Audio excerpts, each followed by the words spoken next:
أعوذ بالله من الشيطان الرجيم. بسم الله الرحمن الرحيم. يا أيها الذين آمنوا اركعوا واسجدوا واعبدوا ربكم وافعلوا الخير لعلكم تفلحون.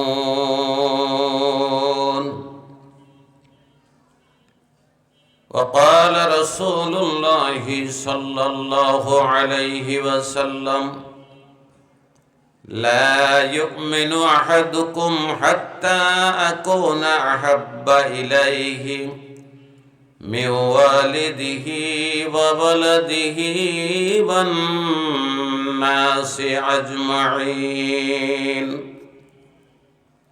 وقال تعالى: إن الله وملائكته يصلون على النبي يا أيها الذين آمنوا صلوا عليه وسلموا تسليما.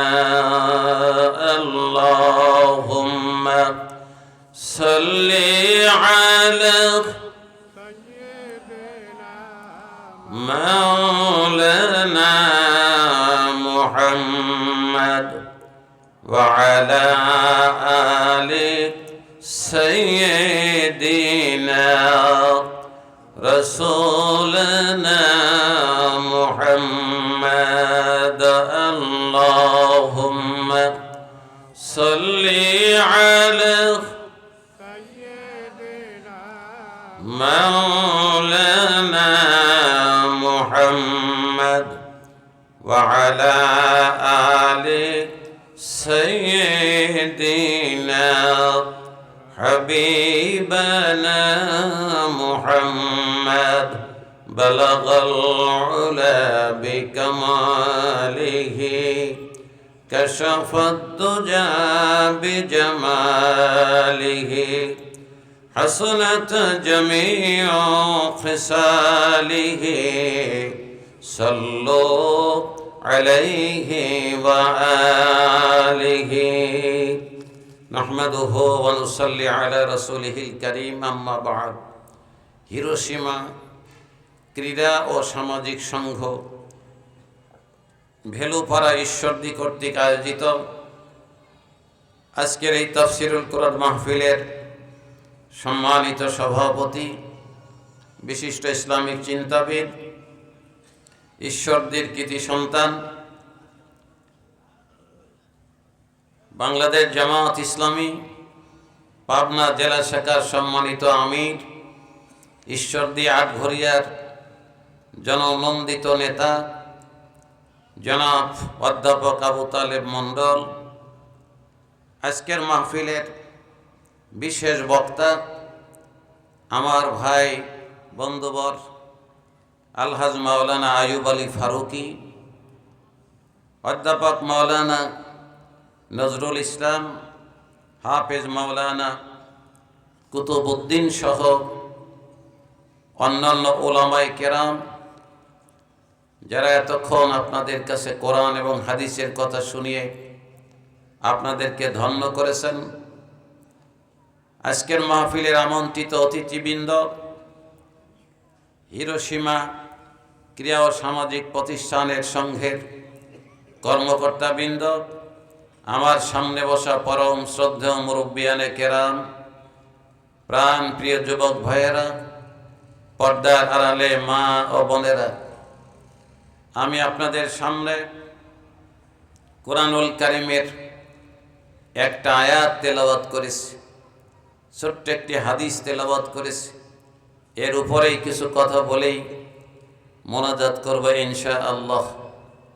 ভাইরা আমার, আল্লাহ সুবহানাহু ওয়া তাআলা এই আসমান এবং জমিন সৃষ্টি করার পরে সবচেয়ে বেশি মহব্বত করে ভালোবেসে আমাদেরকে মানুষ করে সৃষ্টি করেছেন। আমাদের সৃষ্টি করেছেন কে? আমি আসতে বললাম বলে আপনারাও আসতে বলেছেন, তাহলে জোরে বলি না কি বলেন? আমাদের সৃষ্টি করেছেন কে? জোরে বলতে হবে, কে সৃষ্টি করেছেন? আল্লাহ সৃষ্টি করেছেন। আমার ভাইয়েরা, আল্লাহ আছেন এ কথা যিনি আমাদের শিখিয়েছেন তিনি হলেন মুহাম্মদুর রাসূলুল্লাহ সাল্লাল্লাহু আলাইহি ওয়াসাল্লাম। তিনি আমাদেরকে শিখিয়েছেন আসমান এবং জমিনের মালিক আল্লাহ। তিনি আমাদের রব, তিনি আমাদের ইলাহ। তিনি আমাদেরকে বলেছেন এ কোরআন আল্লাহর কালাম। এটাও মুহাম্মদুর রাসূলুল্লাহ সাল্লাল্লাহু আলাইহি ওয়াসাল্লাম আমাদেরকে শিখিয়েছেন। ভাইরা আমার, আল্লাহ সুবহানাহু ওয়া তাআলা আমাদেরকে তিনটা মূল্যবান জিনিস দান করেছেন। একটা হলো জ্ঞান, একটি বিবেক, আর একটি হলো বুদ্ধি। এই তিনটা যিনি দিয়েছেন, এই তিনটা জিনিস দিয়ে আমাদেরকে যিনি ধন্য করেছেন তিনি কে? জোরে বলতে হবে, তিনি কে? আল্লাহ। কিন্তু আল্লাহ এত মূল্যবান জিনিস আমাদেরকে দেওয়ার পরেও আল্লাহ এ কথা বলেন নাই তোমরা তোমাদের জ্ঞান বুদ্ধি দিয়েই দুনিয়ায় চলাফেরা করো। কোথাও এ কথা লেখা নাই, না কোরআনে লেখা আছে, না হাদিস শরীফে লেখা আছে। এ কথা আল্লাহ বলেন নাই যে তোমাদের চাইতে হাজারো গুণে শ্রেষ্ঠ করে নবী এবং রসুলদেরকে আমি দুনিয়ায় পাঠিয়েছিলাম, তাদের মতো করে তাদের বুদ্ধি মোতাবেক এ দুনিয়া চলবে, তাও আল্লাহ বললেন না। আল্লাহ তাআলা বললেন আমার পক্ষ থেকে আমি যে বিধান তোমাদেরকে দেব সেই বিধান অনুযায়ী তোমাদেরকেও চলতে হবে, দুনিয়াকেও চালাতে হবে। নবীগণকে এই নির্দেশনা দিয়েছেন, আমাদেরকেও একই নির্দেশনা দিয়েছেন। যিনি আমাদেরকে এই কোরআন অনুযায়ী চলতে বলেছেন তিনি আমাদের রব, তিনি আমাদের ইলাহ, তিনি আমাদের খালেক, তিনি আমাদের মালিক, তিনি হচ্ছে রাজত্বের মালিক। জোরে চিৎকার দিয়ে বলেন সুবহানাল্লাহ। বেজার হয়েছেন যে আমরা মালিক হব? হুজুর কয় আল্লাহ মালিক। রব্বুল আলামিন বলেন তাবারাকাল্লাযী বিয়াদিহিল মুলক ওয়া হুয়া আলা কুল্লি শাইইন কাদির। আল্লাহ বলেন আমি মহান সত্তা, আমি মহিয়ান গরিয়ান, এ রাজত্বের মালিক আমি, এ রাজত্বের মালিক। কোন মানুষকে আমি আল্লাহ ছেড়ে দেই নাই। তবে কিছু সময়ের জন্য রাজত্ব চালাতে দিয়েছি কিছু মানুষকে, তারা বারবার ভুল করেছে। কেউ সঠিকভাবে চলেছেন, যারা সঠিকভাবে চলেছেন তারা হলেন নবী এবং রাসূলগণ, সাহাবায়ে কেরাম রিদওয়ানুল্লাহু তাআলা আনহুম আজমাইন, সাহাবায়ে কেরাম, খোলাফায়ে রাশিদিন, তারা ভুল করেন নাই। কোরআন অনুযায়ী আল্লাহর রাজত্ব তারা পরিচালিত করেছেন। এর বাইরে যারা রাষ্ট্র পরিচালনা করেছেন কেউ সঠিকভাবে রাষ্ট্র পরিচালিত করেন নাই। তাদের কর্মসূচি ছিল ভিন্ন। পৃথিবীতে যত বড় বড় শাসক এসেছিল দুনিয়ায়, তারা পয়লায় এসে নিজেদের আসন পাকাপোক্ত করার জন্য নবী রাসূলদের সঙ্গে যারা হিস করেছিল। নমরুদ ক্ষমতায় এসে তিনি বলেছিলেন মারো ইব্রাহিমকে, ধরো জেলখানায় দাও, আগুনের মধ্যে দিয়ে দাও, ইসলামের 12টা বাজিয়ে দাও, তার দুনিয়ায় বেঁচে থাকার কোনো সুযোগ নাই, কারণ এই দুনিয়ার মালিক হলাম আমি নমরুদ। জোরে কর নাউযুবিল্লাহ। ফিরআউন বলল, মূসাকে ধরো, ওর তাওরাতের 12টা বাজাও, ওকে দুনিয়া থেকে শেষ করে দাও, এক পাও যেন সামনে এগোতে না পারে। এই কর্মসূচি নিয়ে তারা আগলো। আবু জেহেল, আবুল আহাব বলল, ধরো এই মুহাম্মদুর রাসূলকে, মারো মুহাম্মদকে, মক্কায় যেন থাকতে না পারে, বিদায় করে দাও, তাকে রাতেই শেষ করে দাও। এই সিদ্ধান্ত তারাও নিয়েছিল। বাংলার মসজিদে যারা বসেছিল তারাও বলেছিল, সাইদিকে ধরো, সাইদিকে মারো। জেনে বলেন কথা ঠিক কিনা? বাপরে, ঠান্ডা মেরে গেছেন মনে হয়। তারাও বলল, সাইদিকে ধরো, সাইদিকে মারো। নমরুদ যে কথা বলেছিল, ফেরাউন যে কথা বলেছিল, আবু জেহেল, আবু সুফিয়ান যেই কথা বলেছিল, আমাদের দেশ শাসকরাও তাই বলেছিল। জোরে বলেন কথা ঠিক কিনা? ঠান্ডা লেগে গেছে খুব বেশি। আচ্ছা, ঠিক বললে কি সওয়াব হয় না গুনাহ হয়? জোরে বলেন, সওয়াব হয় না গুনাহ হয়? সওয়াব হয়। সাক্ষী দেওয়া হয় আল্লাহর পক্ষে, কোরআনের পক্ষে সাক্ষী দেওয়া হয়, ইসলামের পর সাক্ষী দেওয়া হয়। এই জন্য ইসলামের পক্ষে স্লোগান দেব, অন্য কারো পক্ষে নয়। ইসলাম ছাড়া অন্য কিছু মানি না। মনে স্লোগান কার? মানুষের, নবী না আল্লাহর? আল্লাহর স্লোগান। জোরে চিৎকার দিয়ে বলেন আল্লাহু আকবার। এই নাই, আরো জোরে আল্লাহু আকবার বলতে পারবেন না? আরে এখন তো আর সেই সময় নাই যে আল্লাহু আকবার দিলে আর কেউ নিয়ে যাবে উঠায় উঁচু করে, নাকি বলেন? যে আমার সঙ্গে জোরে চিৎকার দিয়ে বলেন আল্লাহু আকবার। জীবন ফিরিয়ে আনতে হবে আমার ভাইয়েরা। মুসলমানেরা কোনো অবস্থাতেই ভয় করেনি। আল্লাহ পাক রব্বুল আলামিন, তিনি হচ্ছেন আমাদের খালেক, আমাদের মালিক, তিনি আমাদের রক্ষক। হুয়া মাওলাকুম ফানি'মাল মাওলা ওয়া নি'মান নাসির। ভয়ের কোনো কারণ নাই, আল্লাহ আমাদের সঙ্গে আছেন। আল্লাহ বলে দিয়েছেন, ইন্নাদ দীনা ইনদাল্লাহিল ইসলাম। ইসলাম ছাড়া আমি অন্য কিছু মানি না।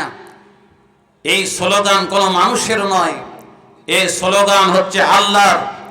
এই জন্য যারাই ইসলামকে বিদায় করে দেওয়ার চেষ্টা করবে দুনিয়া থেকে, যারাই এই দেশে ইসলামের মূল নির্মূল করার চেষ্টা করবে, তারা নিজেরাই নির্মূল হবে। আল্লাহ তাদের নির্মূল করে দিয়েছেন। যে চিৎকার দিয়ে বলেন আল্লাহু আকবার। আমার ভাইয়েরা, কোরআনে কারিম এসেছিল শাসন করার জন্য, শাসিত হওয়ার জন্য নয়। আমার ভাইয়েরা, বাংলাদেশের মুসলমানরা না বুঝলেও এই কথা আবু জেহেল বুঝেছিল, আবুল আহাব বুঝেছিল, নমরুদ বুঝেছিল, ফেরাউন বুঝেছিল। যখন কোন এলাকায় নবী এবং রসুল চলে আসে, সেই এলাকায় আর কোনো শাসক থাকে না, শাসকদের মৃত্যু ঘটে। এই জন্য আবু জেহেল বিরোধিতা করেছিল, নমরুদ বিরোধিতা করেছিল, ফেরাউন বিরোধিতা করেছিল। আমাদের দেশেও যদি ইসলাম প্রতিষ্ঠিত হয়, আর কারো কোনো রকম অস্তিত্ব টিকতে পারবে না। এই জন্য বাতিলেরা ইসলাম থেকে ভয় করে। ইসলামের আওয়াজ শুনলে তারা আপনার মূর্ছা যায়। আমার ভাইয়েরা, আল্লাহ পাক রব্বুল আলামিন এই জন্য বলে দিলেন, ইসলাম ছাড়া আমি অন্য কিছু মানি না। এ স্লোগান মানুষের নয়, নবী রাসূলদেরও স্লোগান নয়। এ স্লোগান আল্লাহ নিজে দান করেছেন। ওমাই ইয়াবতাগি গায়রাল ইসলামি দীনান ফালাই ইউকবালা মিনহু ওয়া হুয়া ফিল আখিরাতি মিনাল খাসিরিন। আল্লাহ বলেন, ইসলাম ছাড়া অন্য কিছু যদি কোনো মানুষ গ্রহণ করে, ফালাই ইউকবালা মিনহু, আমি আল্লাহ বলে দিলাম, আমি মুসলমানদের পক্ষ থেকে, ইমানদারদের পক্ষ থেকে, মানুষের পক্ষ থেকে সেটা মেনে নেব না। ওয়া হুয়া ফিল আখিরাতি মিনাল খাসিরিন, আর তারা আখিরাতে ক্ষতিগ্রস্ত হবে। তাফসীরের মধ্যে যেখানে এই ক্ষতিগ্রস্তের কথা বলা আছে তার অর্থই একটা, সেটা হলো তারা জাহান্নামী হবে। ইসলাম ছাড়া অন্য কিছু যদি কেউ মানে আল্লাহ কবুলও করবেন না, তারা জাহান্নামেও যাবে। আমরা কি জাহান্নামে যেতে চাই? যেতে চাই? কোথায় যেতে চাই? জোরে বলেন, কোথায় যেতে চাই? কারা কারা জান্নাতে যেতে চান? দুই হাত উঁচু করে বলেন আল্লাহু আকবার। জোরে বলেন আল্লাহু আকবার। আরো জোরে আল্লাহু আকবার। আল্লাহ কবুল করেন, সকলে বলেন আমিন। আমার ভাইরা, বিশ্বনবী মুহাম্মদুর রাসূলুল্লাহ সাল্লাল্লাহু আলাইহি ওয়াসাল্লাম তিনি এসেছিলেন কেন? আজও পর্যন্ত মুসলমানদের প্রায় 90% মুসলমান বলতেই পারে না। বলে রবি আসছিল আমাদের খাওয়ার পর মিষ্টি খাওয়ানোর জন্য, খাওয়ার পর মিষ্টি খাওয়া সুন্নত, এটা শেখানোর জন্য নবী আমাদের কাছে এসেছিলেন না। তাহলে কি নামাজ পড়ানোর জন্য? নামাজ পড়ানোর জন্য তো অবশ্যই এসেছিলেন। আল্লাহ রসুল এসেছিলেন দুনিয়ায় আল্লাহর পক্ষ থেকে, যে বিধান 23 বছর ধরে নাজিল করেছিলেন, এই বিধান একটা একটা করে দুনিয়ায় বাস্তবায়ন করার জন্য, এই বিধানগুলি দুনিয়ায় যাতে প্রতিষ্ঠিত হয়, এই জন্য বিশ্ব নবী 23 বছর ধরে চেষ্টা করে দুনিয়ায় ইসলাম প্রতিষ্ঠিত করে তারপর দুনিয়াতে বিদায় গ্রহণ করেছেন। আমার ভাইয়েরা, আল্লাহ পাক রব্বুল আলামিন এই বিষয়ে সূরা সফের 9 নম্বর আয়াতের মধ্যে বললেন, হুয়াল্লাযী আরসালা রাসূলাহু বিল হুদা ওয়া দীনিল হক লিইয়ুযহিরাহু আলাদ-দীনি কুল্লিহি ওয়ালাউ কারিহাল মুশরিকুন।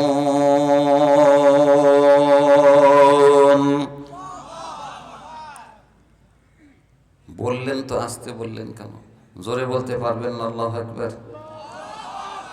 জোরে বলেন আল্লাহু আকবার। আল্লাহ বলে দিলেন, নিজের কথা নিজেই বলেন, তিনি সেই আল্লাহ যিনি তার রাসূলকে দুনিয়ায় হেদায়েত সহকারে, দ্বীনে হক সহকারে প্রেরণ করেছেন। এই জন্য যে পৃথিবীতে যত তন্ত্র মন্ত্র, যত দলমল, যত কিছু আছে, সব কিছুকে নিচে ফেলে দিয়ে এ কোরআনকে বিজয়ী করার জন্যে, ইসলামকে বিজয়ী মতবাদ হিসাবে দুনিয়ায় প্রতিষ্ঠিত করার জন্যে আমি মুহাম্মদুর রাসূলকে দুনিয়ায় প্রেরণ করেছি। জোরে চিৎকার দিয়ে বলেন আল্লাহু আকবার। এই জন্য এটা প্রতিষ্ঠিত করতে যখনই গিয়েছেন, শাসক গোষ্ঠীরা বিরোধিতা করেছে। শুধু বিরোধিতাই করে নাই, তালেব মন্ডলকে যেমন 2 বছরের জেল, কি কয় বছরের জেল? তালেব মন্ডলের ধরো 2 বছরের জেল দাও। আবু জেহেলরাও বলল মুহাম্মদকে ধরো 3 বছরের জেল। কয় বছরের জেল? 3 বছরের জেল।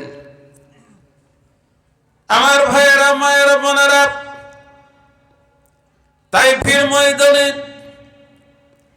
বিশ্ব নবীকে পাথর মারল কাফের বেঈমানেরা। তাড়াতাড়ি সরে যাও, এ ময়দান তোমার জন্য খালি নাই। এখানে লা ইলাহা ইল্লাল্লাহ চলবে না, এখানে চলবে গায়রুল্লাহর যত আধিপত্য, সব এখানে চলবে। পাথর মারল, মাথা থেকে পাও পর্যন্ত ক্ষত বিক্ষত করে দিল বিশ্বনবীকে। বিশ্বনবী পাথর খেয়েও তায়েফবাসীদের জন্য বদদুয়া করেন নাই। তিনি বদদুয়া করেন নাই, উপরন্তু তায়েফবাসীদের জন্য হাত তুলেছিলেন। সাহাবায়ে কেরাম রিদওয়ানুল্লাহু তাআলা আনহুম আজমাইন, তারা মনে করলেন এইবার তায়েফবাসীরা শেষ হবে, নবীজি হাত উঠাচ্ছেন, হাত উঠিয়ে বলেন, ইয়া আল্লাহ রব্বুল আলামিন, তুমি তায়েফবাসীদেরকে ধ্বংস করে দিও না। ওরা বুঝতে পারে নাই, ওরা জানে না আমি মুহাম্মদুর রাসূলুল্লাহ, আমি রাহমাতুল লিল আলামিন। আয় আল্লাহ, তুমি ওদের ধ্বংস করে দিও না তায়েফবাসীকে। আয় আল্লাহ, তুমি তায়েফবাসীদের হেদায়েত করে দাও। সুবহানাল্লাহ। আসতে হবে না জোরে হবে? জোরে বলেন সুবহানাল্লাহ। একেই বলা হয় লিডার, একেই বলা হয় নেতা। আমাদের ঈশ্বরদীর যদি কেউ এরকম হয়তো, চর যদি একটা মারে তাহলে গুলি করে দেবো, ঠিক কিনা বলেন? বিশ্বনবী হাত তুলে দোয়া করেছিলেন, তায়েফবাসীরা আজকে প্রতিষ্ঠিত, সবাই প্রায় মুসলমান। তায়েফ মরুভূমি নাই, এখন বিশাল সাম্রাজ্য সেখানে প্রতিষ্ঠিত করে ফেলেছে। আমার ভাইয়েরা, এই কোরআন প্রতিষ্ঠিত করতে যে বিশ্বনবী মক্কায় থাকতে পারে নাই, নিজের বাড়িতে নিজের দেশে সাইয়্যিদুল মুরসালিন রহমাতি বাড়িতে থাকতে পারেন নাই। মক্কাবাসীরা তাকে বিতাড়িত করে দিল, তিনি হিজরত করে মদিনায় আশ্রয় গ্রহণ করেছিলেন।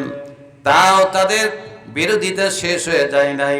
উহুদের প্রান্তরে পাথর দিয়ে বিশ্বনবীর দাঁত মোবারক ভেঙে দিল, মাথা ফাটিয়ে দিল, রক্তে রঞ্জিত করলো তায়েফের ময়দান। এই কারণে যে কোরআন শরীফ প্রতিষ্ঠিত করতে গিয়ে বিশ্বনবী মার খেয়েছিলেন। ঈশ্বর দিবাসী ভাইরা বলুন তো দেখি, আমরা কয়দিন মার খেয়েছি কোরআনের কথা বলতে গিয়ে? একদিন না। তাহলে কি জান্নাত পাওয়ার আশা টাশা করা যায়? আশা টাশা করা যায়? ভাইরা একদিনও যেহেতু দেই নেই, তাহলে আজকে অন্তত একটু জোরে দেই, নাকি বলেন? আমার সঙ্গে একটু তাকবীর দেন, কাফের বেঈমানদের বিরুদ্ধে চলে যাক, শয়তান বেজার হোক, আল্লাহ খুশি হন। এত জোরে তাকবীর দিতে হবে বদরের প্রান্তরের মতো, যাতে কাফের বেঈমানদের তরবারি খুলে বদরের প্রান্তরে যেমন পড়ে গিয়েছিল, তেমনি সারা দুনিয়ার কাফের বেঈমানদের অন্তরের মধ্যে আমরা জ্বালা ঢুকিয়ে দিতে চাই। যেটা আমার সঙ্গে একবার চিৎকার দিয়ে বলে আল্লাহু আকবার। তাও হয় নাই, এতগুলি মানুষ হয়েছে কি? এ তো 10 জনের তাকবীর হয়েছে, হয়নি? আমার সঙ্গে তাকবীর দেন, নারায়ে তাকবীর। এবার কিছু হয়েছে, আলহামদুলিল্লাহ বলেন, আলহামদুলিল্লাহ। আমার ভাইয়েরা বেজার হচ্ছেন? বেজার হচ্ছেন? একটু শান্তি দিলাম, একটু শান্তি দিলাম। সামনে লাগবে তো, নাকি বলেন? সামনে লাগবে না? হ্যাঁ লাগবে ইনশাআল্লাহ। দিন এখনো শেষ হয়ে যায় নাই, দিন সামনে।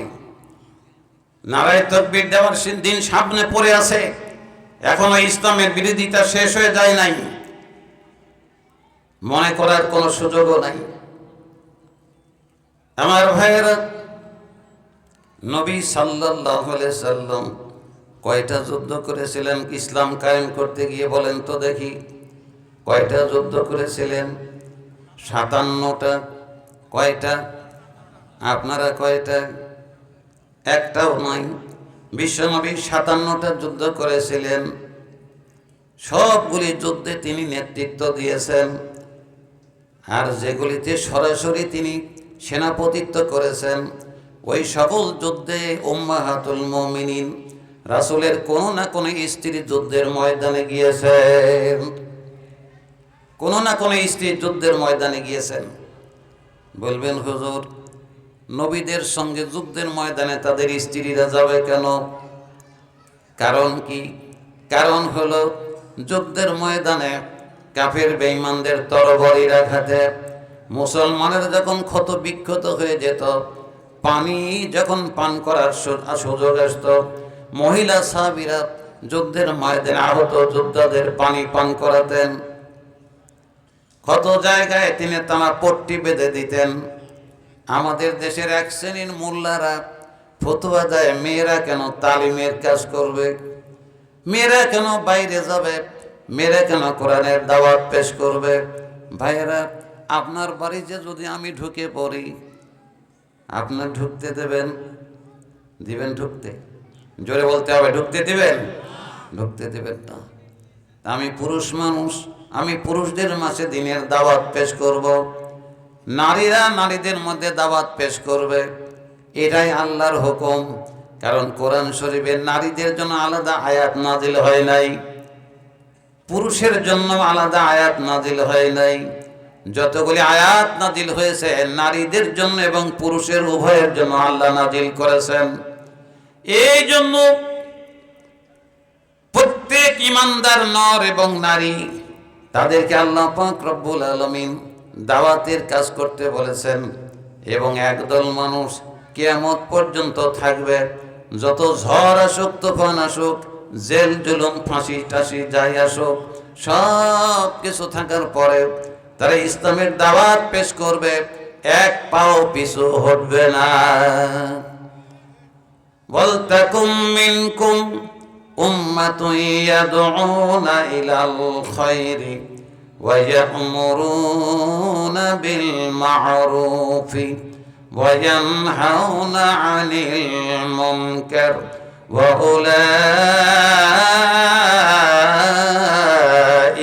হুমুল মুফলিহুন। আল্লাহ বলেন, তোমাদের মধ্যে একদল লোক থাকবে। কয় দল? জোরে বলেন, কয় দল? একদল। একদল লোক থাকবে, তারা মানুষকে আল্লাহর দিকে ডাকবে, ইয়াদউনা ইলাল খায়রি, কল্যাণের পথে ডাকবে, ইসলামের দিকে ডাকবে। একদল মানুষ থাকবে, তারা যতই জেল খাটুক, যতই তাদের হত্যা করার জন্য চেষ্টা করা হোক, ভয় প্রদর্শন করা হোক, কোনো ভয় করবে না, কারণ ওরা সামনে এগিয়ে যাবে। আল্লাহ কয় ওই সকল মানুষেরা মানুষকে ভালো কাজের আদেশ দেবে, মন্দ কাজ থেকে মানুষকে ফিরে রাখার চেষ্টা করবে। আল্লাহ বলেন ওয়া উলাইকা হুমুল মুফলিহুন, এই সকল মানুষগুলি হলো বিজয়ী, এরা হলো সফল, এরা হলো জান্নাতি। জোরে চিৎকার দিয়ে বলেন সুবহানাল্লাহ, জোরে বলেন সুবহানাল্লাহ। জান্নাতে যাবেন না? যাবেন, সত্যি সত্যি যাবেন। তাহলে আল্লাহ বলে দিলেন ওরা জান্নাতি, যারা মানুষকে আল্লাহর দিকে ডাকে, কল্যাণের দিকে ডাকে, এরা সব জান্নাতি। ঘোষণা দিলেন কে? জোরে বলতে হবে, ঘোষণা দিয়েছেন কে? আল্লাহ ঘোষণা দিয়েছেন। আমার ভাইয়েরা, আল্লাহ পাক রব্বুল আলামিন, সেই আল্লাহ আমাদেরকে সৃষ্টি করেছেন, এমনি এমনি সৃষ্টি করেন নাই। আল্লাহ পাক রব্বুল আলামিন আমাদেরকে আল্লাহর দিকে মানুষকে ডাকতে বলেছেন। আজকে থেকে ডাকবো তো নাকি বলেন? কারা কারা ডাকবেন আল্লাহর পথে মানুষকে? দুই হাত উঁচু করে আল্লাহু আকবার বলেন তো দেখি, আমার সঙ্গে দুই হাত উঁচু করে আল্লাহু আকবার। আল্লাহ কবুল করেন, সকলে বলেন আমিন। আরো জোরে বলেন আমিন। আমার ভাইয়েরা, রাসূল সাল্লাল্লাহু আলাইহি সাল্লাম এই দিন প্রচার করতে গিয়ে যুদ্ধ করেছিলেন। এরপরে আল্লাহ পাক রব্বুল আলামিন নবীকে সাহস জুগিয়েছিলেন, যে আল্লাহ সেই সময় সাহস দিয়েছিলেন, এখনো তো সেই আল্লাহই আছে নাকি বলেন? সেই আল্লাহই তো আছে নাকি পরিবর্তন হয়ে গেছে? যারা বলেন পরিবর্তন হয়ে গেছে, তখন যিনি আমাদেরকে সাহায্য করেছিলেন এখনো তিনিই সাহায্য করবেন। এজন্য আল্লাহ বলেন ওয়ালা তাহিনু ওয়ালা তাহজানু ওয়া আনতুমুল আ'লাউনা ইন কুনতুম মুমিনিন। আল্লাহ বলেন তোমরা হতাশ হও না, মন খারাপ করো না, তোমরা চিন্তিত হও না, তোমরাই বিজয়ী হবে যদি তোমরা মুমিন হতে পারো। আমরা যদি মুমিন হতে পারি, আল্লাহ পাক রব্বুল আলামিন আমাদেরকে বিজয়ী ঘোষণা করেছেন। আল্লাহ তাআলা যদি বিজয়ী ঘোষণা করেন, তাহলে কি মন খারাপ করার দরকার আছে? প্রয়োজন আছে? আমার ভাইয়েরা, আল্লাহ পাক রব্বুল আলামিন আমাদেরকে আরেকটি আয়াতের মধ্যে বললেন কুনতুম খায়রা উম্মাতিন উখরিজাত লিন-নাস তা'মুরুনা বিল মা'রুফি ওয়া তানহাউনা 'আনিল মুনকার ওয়া তু'মিনুনা বিল্লাহ। আল্লাহ বলেন, বেলুপাড়ার মানুষেরা, তোমরাই পৃথিবীর সেরা জাতি। আমরা কেমন জাতি? জোরে বলেন, কেমন জাতি? সেরা জাতি ঘোষণা দিলেন কে? জোরে বলতে হবে কে? ডিসি সাহেব যদি এখন এসে এই জায়গায় দাঁড়িয়ে ভেলুপাড়ার কোনো লোকের নাম বলেন, পাবনা জেলার মধ্যে সবচেয়ে ভালো মানুষ আপনি, তাহলে সারা পাবনার যত সাংবাদিক সব এসে ক্যামেরা ধরবে, ঠিক কিনা বলেন? যে ভালো মানুষটাকে দেখে আসে। অথচ আমার আল্লাহ, যিনি আসমান এবং জমিনের মালিক, তিনি বললেন এই আসমান এবং জমিনের মধ্যে মুসলমানেরা পৃথিবীর শ্রেষ্ঠ জাতি। জোরে আবার চিৎকার দিয়ে বলেন আল্লাহু আকবার। কুনতুম খায়রা উম্মাতিন উখরিজাত লিন-নাস। আল্লাহ বললেন, তোমরা পৃথিবীর সেরা জাতি, মানবতার কল্যাণের জন্য তোমাদের সৃষ্টি করা হলো। মানুষের উপকার করবে তোমরা, মানুষকে পরামর্শ দেবে, মানুষকে ভালো কাজে রাখবে, ভালোর সঙ্গে রাখবে, ইসলামের সঙ্গে রাখবে, আল্লাহর সঙ্গে রাখবে, বিশ্বনবীর পথে চালাবে। তোমরা পৃথিবীর সেরা মানুষ। তা'মুরুনা বিল মা'রুফি ওয়া তানহাউনা আনিল মুনকার। আল্লাহ বললেন, ভালো কাজের আদেশ দেবে, মন্দ কাজ থেকে ফিরিয়ে রাখবে। ওয়া তু'মিনুনা বিল্লাহ, আল্লাহর উপর ভরসা করবে। এই আয়াতের দুইটা অর্থ। এটা হতে পারে আল্লাহর উপর ঈমান আনবে, আবার আরেকটি অর্থ জানাতে পারে তোমরা আল্লাহর প্রতি ভরসা করবে। আমরা ভরসা করব কার উপরে? জোরে বলেন কার উপরে? আরো জোরে বলেন কার উপরে?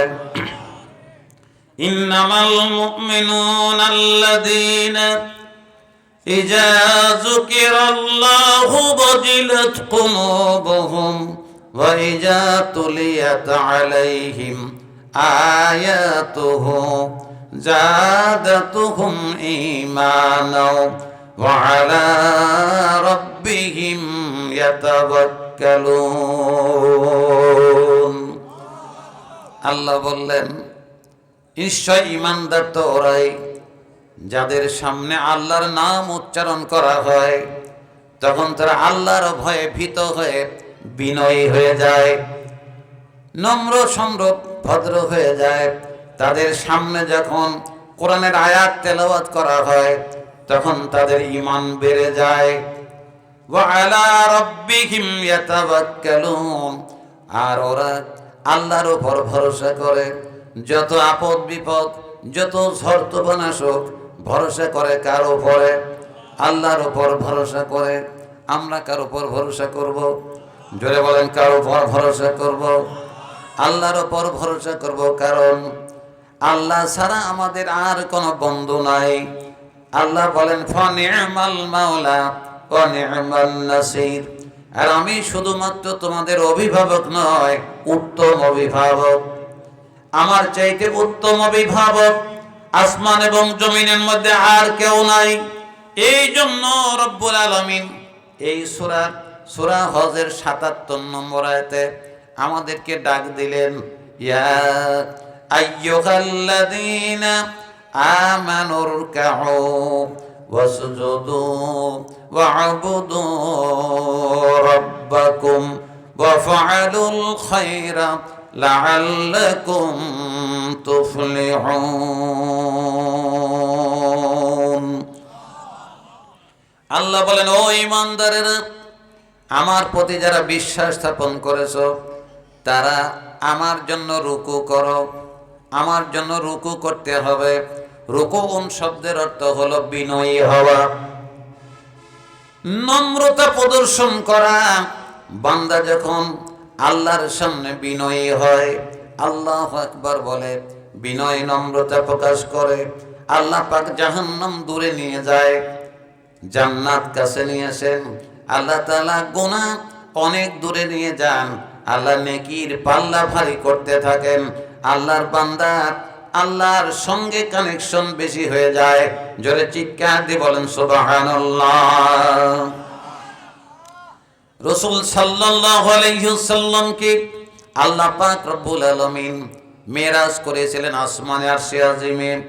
এই ব্যাপারে কোরআনে সূরা বনী ইসরাইল 15 নম্বর পারা 1 নম্বর আয়াতের মধ্যে বলে দিয়েছেন সুবহানাল্লাযী আসরা বিআবদিহি লাইলাম মিনাল মাসজিদিল হারামি ইলাল মাসজিদিল আকসাল্লাযী বারাকনা হাওলাহু লিনুরিয়াহু মিন আয়াতিনা ইন্নাহু হুয়াস সামিউল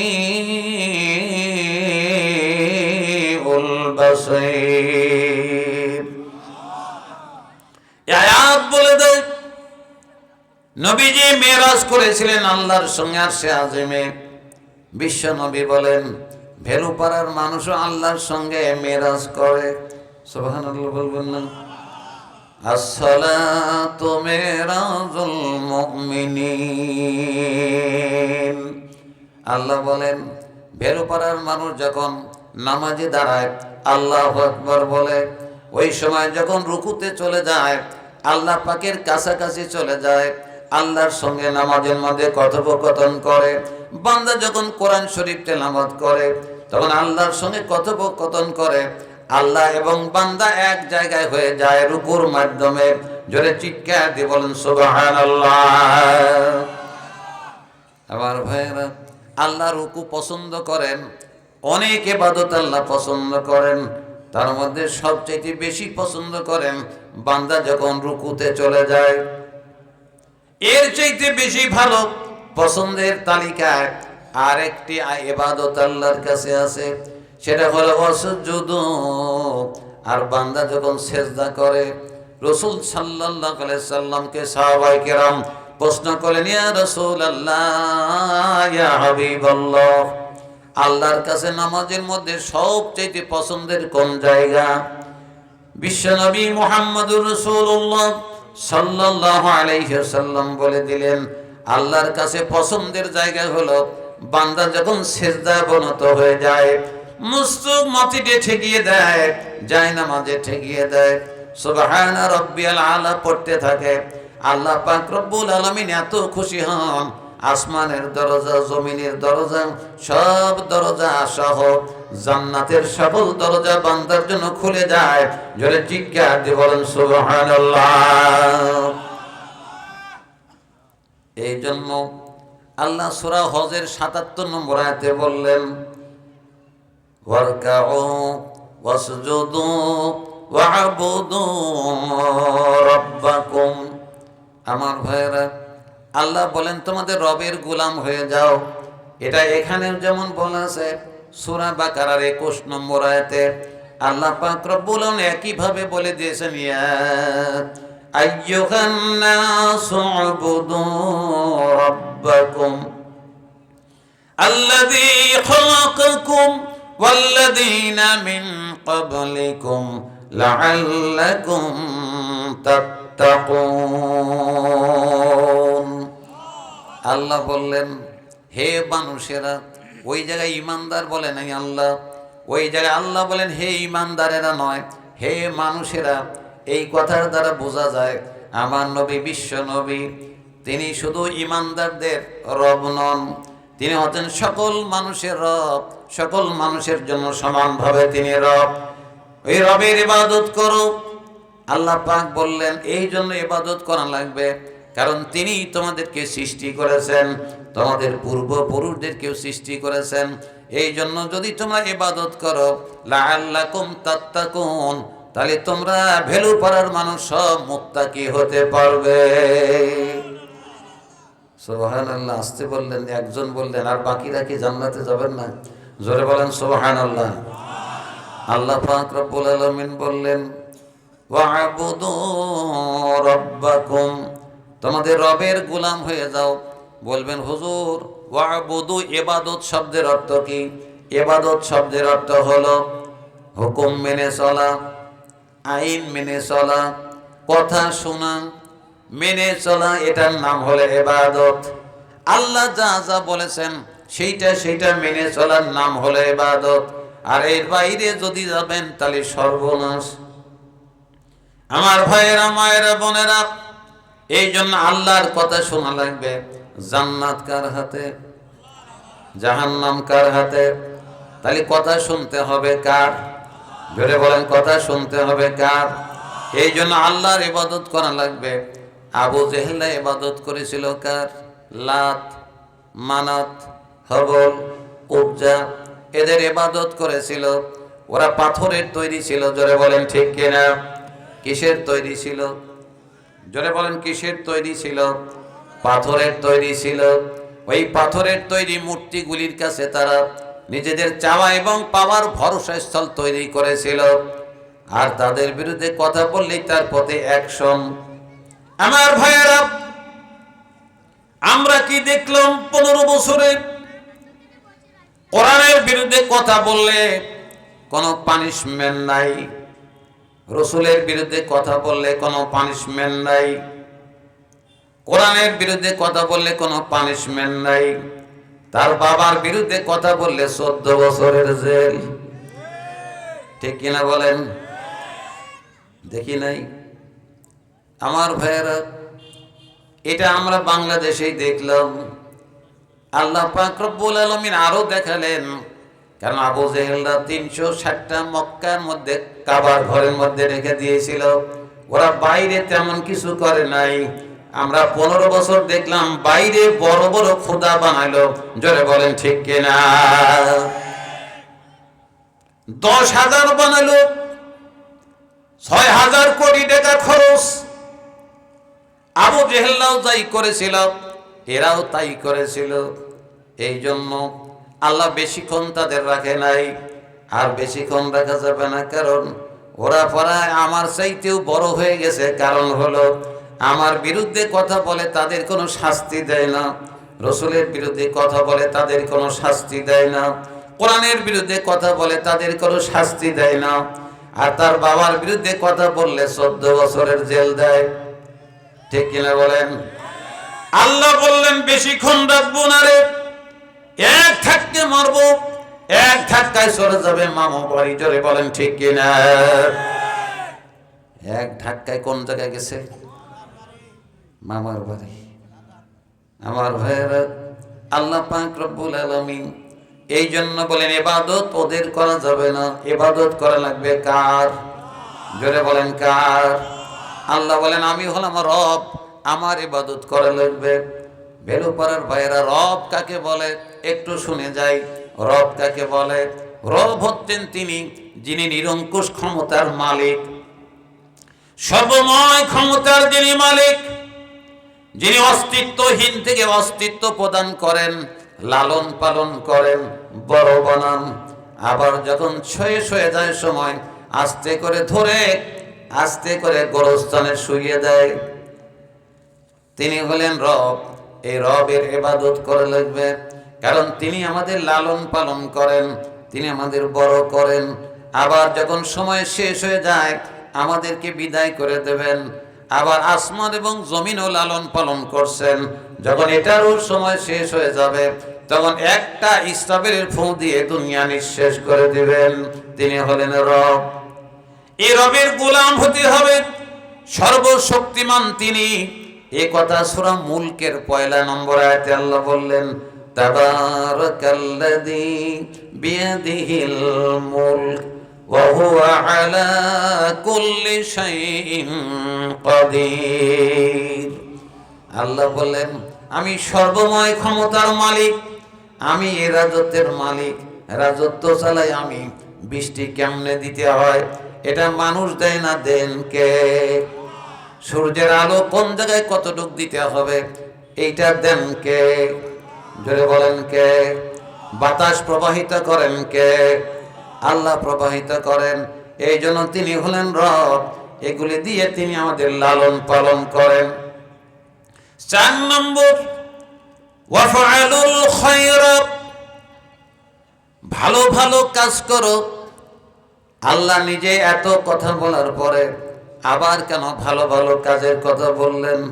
তাহলে ভালো ভালো কাজকর্মগুলি আমরা বুঝবো কেমন করে? ভ্যালু করার মানুষ যে কোনটা ভালো কাজ, এটাও কোরআন আমাদেরকে বলে দিয়েছেন। যেটা আল্লাহ আদেশ করেছেন সেটা মেনে নেওয়া, যেটা নিষেধ করেছেন সেখান থেকে সরে আসা, রসুল যেটা করতে বলেছেন সেটা করা, যেটা নিষেধ করেছেন সেখান থেকে সরে আসা, এটাই হলো ভালো কাজ। তারপরেও কোরআনের আয়াত বিভিন্ন জায়গায় বিভিন্ন কথা বলেছেন। একটা মান দাআ ইলাল্লাহ ওয়া আমিলা সালিহান ওয়া ক্বালা ইন্নানি মিনাল মুসলিমিন। আল্লাহ বলেন তোমাদের মধ্যে ওই লোকটা হলো সবচেয়ে ভালো মানুষ, যেই লোকটা মানুষকে আল্লাহর দিকে ডাকে। কার দিকে ডাকে? আল্লাহর দিকে ডাকে, আর নিজে নেক আমল করে, ভালো ভালো কাজ করে, আমলে সালেহ করে, আর ঘোষণা দেয় আমি মুসলমান। এই লোকটার চাইতে ভালো মানুষ ভ্যালু পাড়াতে আর একজনও নাই। ঘোষণাকার, জোরে বলেন ঘোষণাকার, আরো জোরে বলতে হবে ঘোষণাকার, আল্লাহর ঘোষণা। এই জন্য আমরা মানুষকে আল্লাহর দিকে ডাকবো, কোন দলের দিকে ডাকা জায়েজ নাই। কোন মানুষকে কোন দলের দিকে ডাকা জায়েজ নাই। ডাকতে হবে কার দিকে? জোরে বলতে হবে, কার দিকে ডাকতে হবে? আল্লাহর দিকে ডাকতে হবে। এটা হলো ভালো কাজ। আল্লাহ বলেন এই লোকটা হচ্ছে পৃথিবীর সবচাইতে ভালো মানুষ। সাহাবায়ে কেরাম বিশ্ব নবীকে জিজ্ঞেস করলেন, আইয়ুল মুসলিমুনা খায়র ইয়া রাসূলুল্লাহ, মানুষের মধ্যে সবচাইতে ভালো মানুষ কোনটা? রাসূল সাল্লাল্লাহু আলাইহি সাল্লাম বললেন, মান সালিমাল মুসলিমুনা মিন লিসানিহি ওয়া ইয়াদিহি, মানুষের মধ্যে ভালো মানুষ সেই লোকটা যেই লোকটার হাত দিয়ে অন্য মানুষের ক্ষতি হয় না। সুবহানাল্লাহ। আমরা তো এই কামই বেশি করি, ঠিক কিনা বলেন?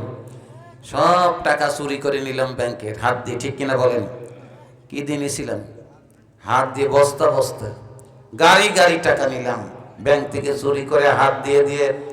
জনগণের টাকা আমি চুরি করলাম, আত্মসাৎ করলাম। বড় চোর না ডাকাত? ডাকাত, চোরও না। এরা ডাকাত না, এরা খুনি। মানুষকে খুন করেছে, ব্যাংকগুলিকে খুন করেছে। আল্লাহ পাক রব্বুল আলামিন এদেরকেও পানিশমেন্ট দেবেন। দুনিয়াতে তো দিচ্ছেনই, কবরেও দিবেন, কিয়ামতেও দিবেন। আল্লাহ পাক দেখাবেন কে কেমনে আছেন, কে কত বড় নেতা।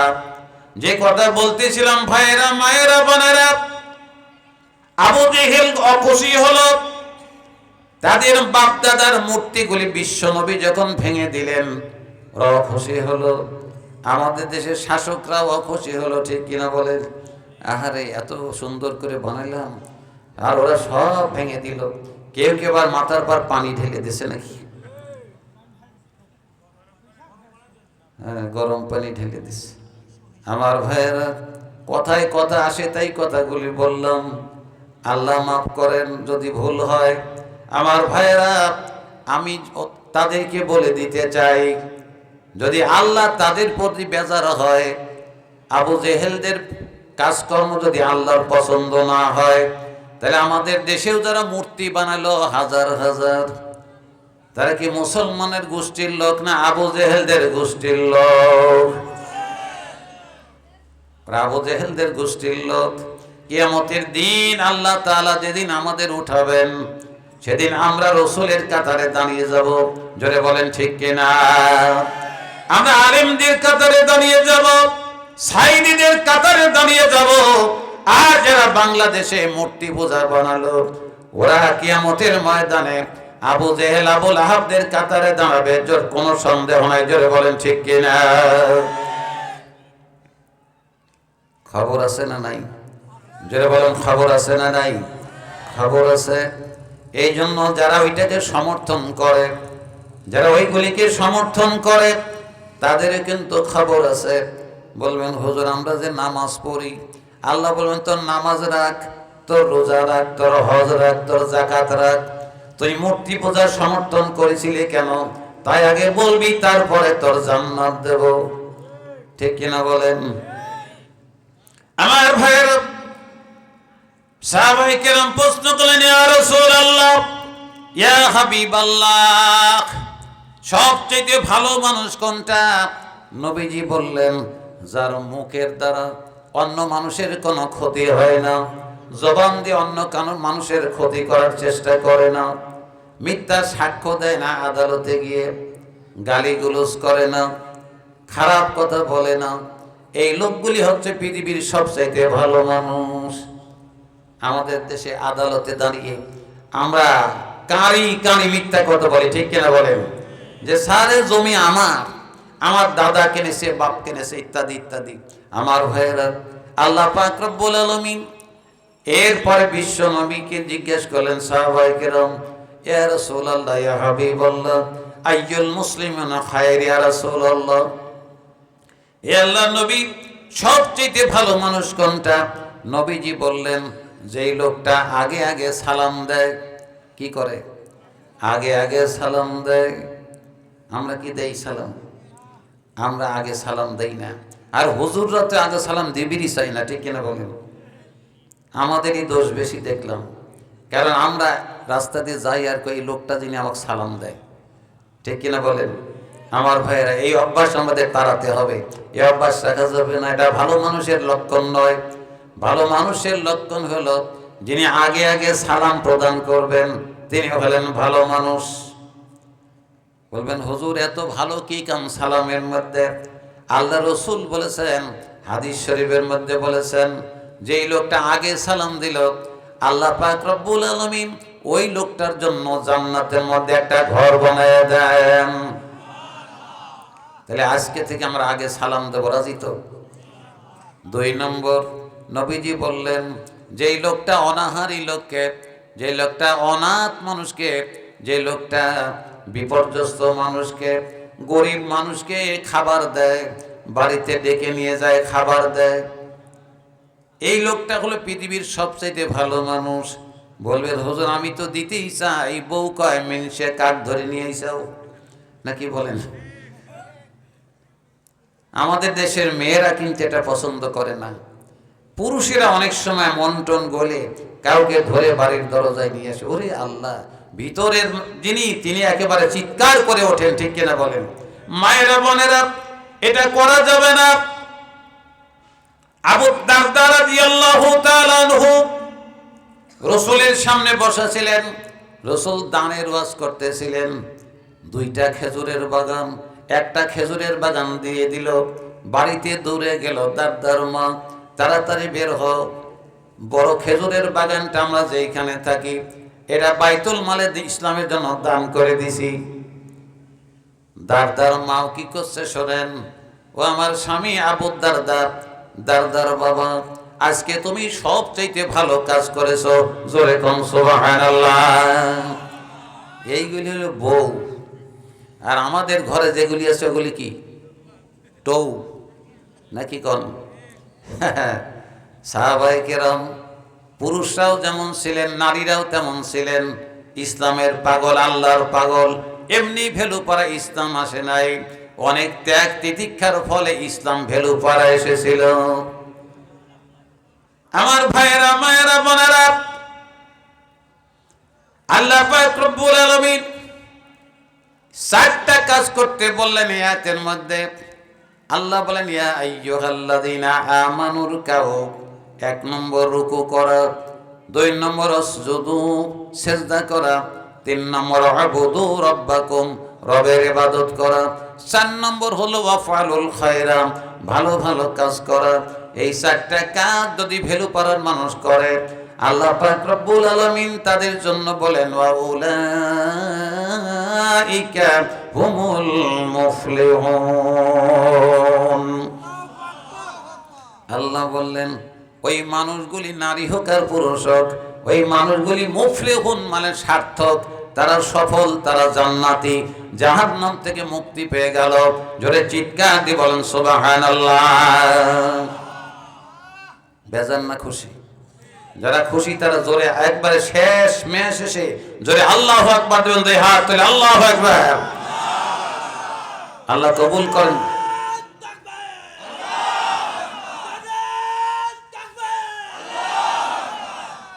আমার ভাইয়েরা, তাহলে আল্লাহ পাক রব্বুল আলামিন কোরআনে ভালো ভালো কথা বলেছেন, বিশ্বনবী ভালো ভালো কথা বলেছেন আমাদের জন্য, উম্মার জন্য। আল্লাহ তার গোলামদের জন্য কথা বলেছেন। আমরা পৃথিবীতে চিরদিন থাকবো না, কয়েকদিন পরে আল্লাহর ডাক চলে আসবেন, আমরা সবাই আল্লাহর কাছে চলে যাব। কেউ ভালো হয়ে যাব, কেউ মন্দ হয়ে যাব। আমরা মন্দ পথে চলতে চাই না, আমরা ভালো পথে চলতে চাই, কোরআনের পথে চলতে চাই, ইসলামের পথে চলতে চাই, রসুলের পথে চলতে চাই। সব শেষে যে কথাটি বলতে চাই সেটা হলো তিনটার সঙ্গে আমরা থাকতে চাই। কয়টার সঙ্গে? জোরে বলতে হবে, কয়টার সঙ্গে? এক হলো আল্লাহর সঙ্গে থাকতে চাই। কার সঙ্গে? দুই হলে রাসূলুল্লাহকে অনুসরণ করতে চাই। তিন হলে আল্লাহর কোরআনের সঙ্গে থাকতে চাই, কোরআন মেনে চলতে চাই। কয়টা বললাম? এই তিনটার সঙ্গে যদি আমরা কেউ থাকতে পারি, তাহলে আমাদের জন্য কবর হবে জান্নাতের বাগান, কিয়ামতের ময়দান। বিনা হিসাবে আল্লাহ তাআলা আমাদেরকে জান্নাত প্রদান করবেন। আল্লাহ ওয়াদা করেছেন, রাসূল সাল্লাল্লাহু আলাইহি সাল্লাম আমাদেরকে শুনিয়েছেন এই কথা। অতএব ভাই ও বোনেরা, আর লম্বা করব না। আমাকে বলা হয়েছে 11:30, তাও 2 মিনিট বেশি পার হয়ে গেল, ওয়াদা খেলাফ হয়ে গেল। তো আমার ভাইয়েরা, আমি আপনাদের কাছে কোরআনের একটা আয়াত তুলে ধরার জন্য বেশ খানিক পেঁচাপুচি নিয়ে কথা বলার চেষ্টা করেছি। তাও যদি আমরা বুঝতে পারি, তাহলে আমাদের এই দুনিয়ায় কল্যাণ, আখিরাতেও কল্যাণ। রব্বানা আতিনা ফিদ দুনিয়া হাসানাতাও ওয়া ফিল আখিরাতি হাসানাতাও ওয়া কিনা আযাবান নার। আল্লাহু আকবার। আল্লাহ শিখিয়ে দিয়েছেন এইগুলি। আমরা যদি এইগুলি বলতে পারি, কোরআন শরীফে এর চাইতে ভালো দোয়া আর নাই। আল্লাহ আমাদের সকলকে কবুল করেন, আমিন। আমরা সবাই কোরআনের সঙ্গে থাকব, আল্লাহর সঙ্গে থাকবে, রসুলের সঙ্গে থাকবো। রাজি তো সকলেই? ইনশাআল্লাহ। আল্লাহ আমাদের কবুল করেন, আমিন।